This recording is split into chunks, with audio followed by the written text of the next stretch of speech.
आगे तो कमलनाथ और शिवराज सिंह चौहान में सवाल जवाब का दौर भी जारी है। सीएम शिवराज ने कमलनाथ से फिर सवाल पूछा कि उन्होंने कहा कि सत्ता हमारे लिए साध्य नहीं है, साधन है। अनोखे योजनाओं के माध्यम से निरंतर हमने प्रयास किए हैं कि प्रदेश के विकास के माध्यम से भी जनता की सेवा और जन कल्याणकारी योजनाओं के माध्यम से सेवा हो, लेकिन कांग्रेस केवल सत्ता के लिए राजनीति करती चली आई। तो सत्ता प्राप्त करने के लिए किसी भी हद तक जाकर झूठ बोलने के बाद वचन देना और फिर जवाब न देना। तो सवाल के साथ खुद की उपलब्धि गिनवाते हुए सीएम शिवराज सिंह चौहान ने एक तंज भी कसा यहां पर कांग्रेस पर।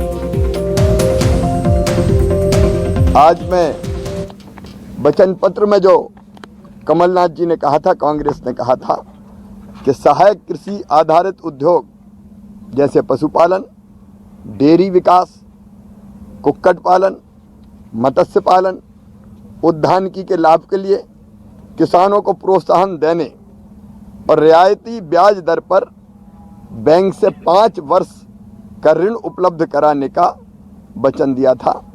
1.25 साल में क्या किया, कांग्रेस बताए, कमलनाथ बताए। तो सवाल और जवाब का दौर जारी है, सवालों को लेकर सियासत का दौर जारी है। पूर्व सीएम कमलनाथ ने सीएम शिवराज से अब सवाल पूछा। कमलनाथ ने सिंचाई योजना में भ्रष्टाचार का आरोप लगाया। उन्होंने कहा रामचरितमानस की चौपाई ट्वीट कर साधा निशाना लिखा, झूठा ही लेना, झूठा ही देना, झूठा ही भोजन, झूठ चबेना, बोले ही मधुर, बचन जिमी मोरा, खाई महा अही हृदय कठोरा। तो शिवराज जी, आप जैसी झूठ की मशीनों के लिए सदियों पहले रामचरितमानस में यह चौपाई लिखी गई थी, इसलिए भगवान से डरिए और झूठी घोषणाएं बंद कर दीजिए। जनता को पुरानी झूठी घोषणाओं का हिसाब दीजिए।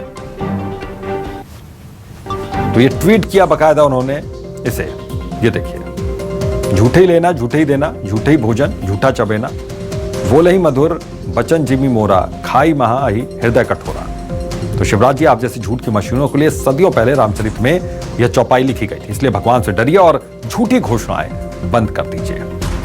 तो जनता को पुरानी झूठी घोषणाओं का हिसाब दीजिए। ये सवाल पूर्व सीएम कमलनाथ का।